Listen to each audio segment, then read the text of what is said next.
analizar el funcionamiento de este circuito que tenemos acá.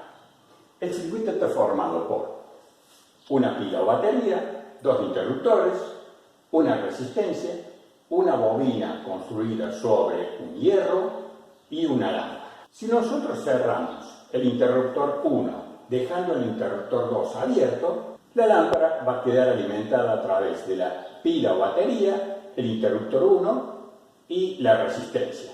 Y al cerrar el interruptor 1, la lámpara se enciende inmediatamente. Luego, cuando abrimos el interruptor 1, la lámpara se apaga instantáneamente. Dejamos ahora abierto el interruptor 1 y cerramos el interruptor 2. La lámpara entonces queda alimentada a través de la batería, el interruptor 2 y la bobina.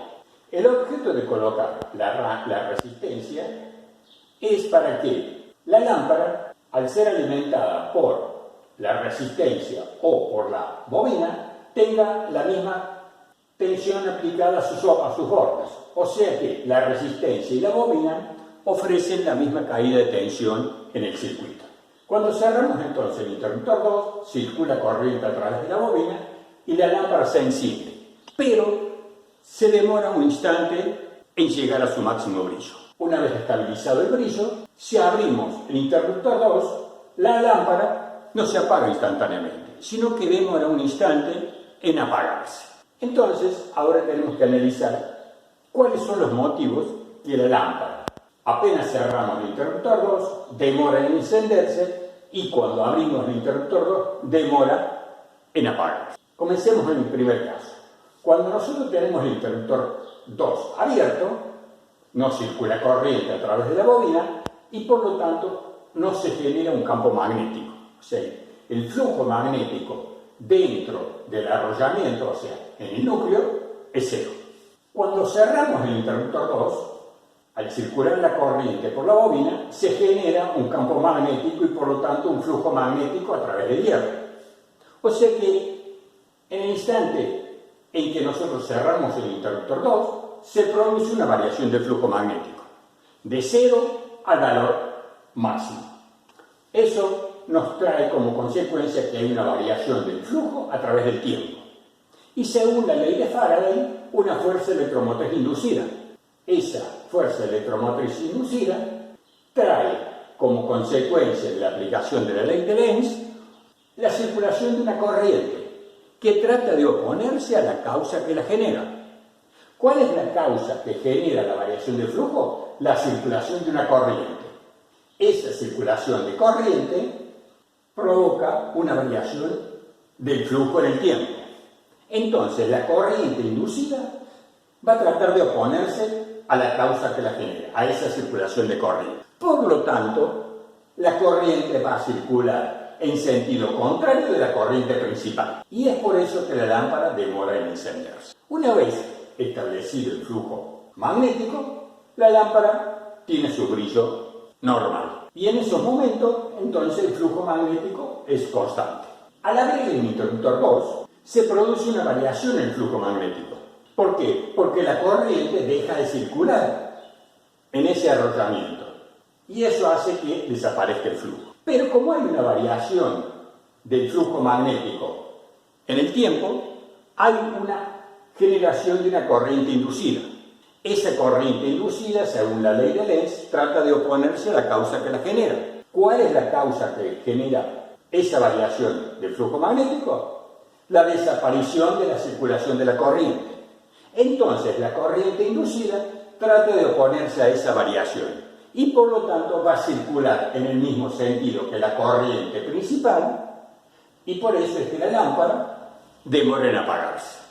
Entonces vemos que cuando tenemos un arrollamiento, cuando comienza a circular corriente, se genera una corriente inducida de autoinducción. Lo mismo que en el instante que deja de circular corriente. Esa corriente de autoinducción depende de un coeficiente L, que se llama coeficiente de autoinducción.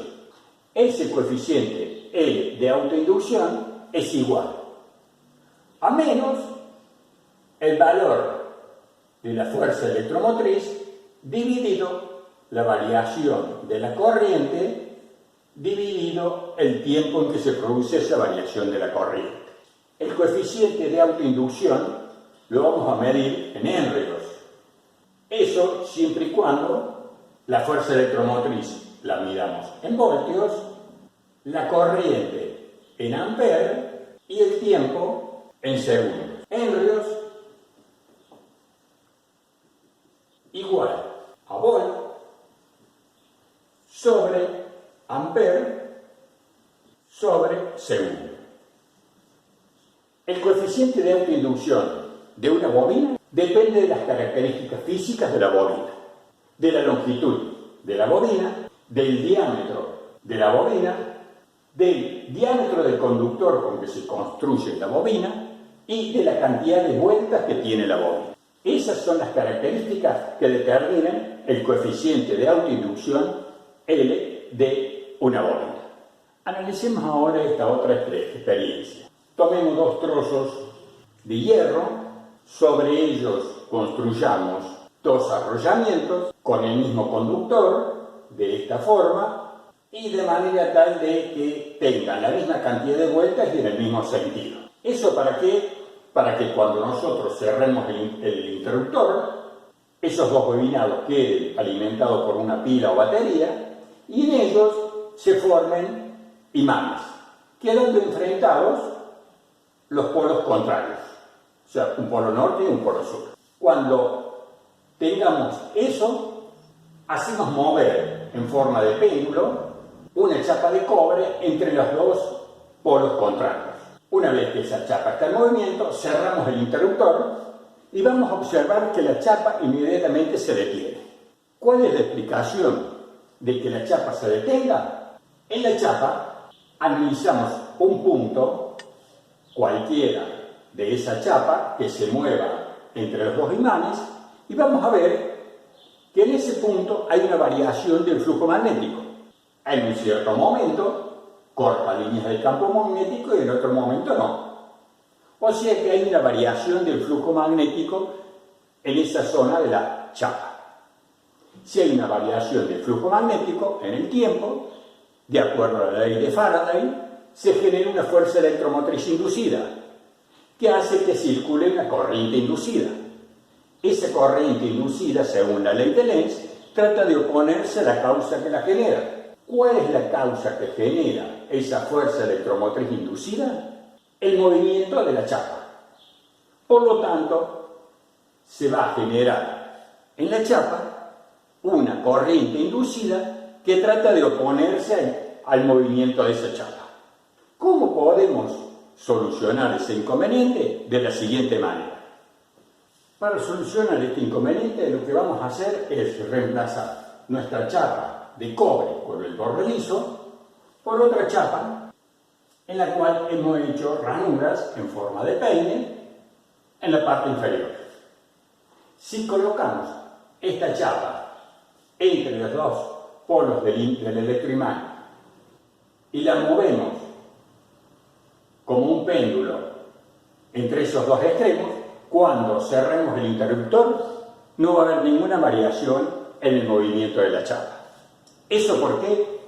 Porque en la parte donde se genera la corriente de Foucault hay ranuras que impiden el paso de la corriente.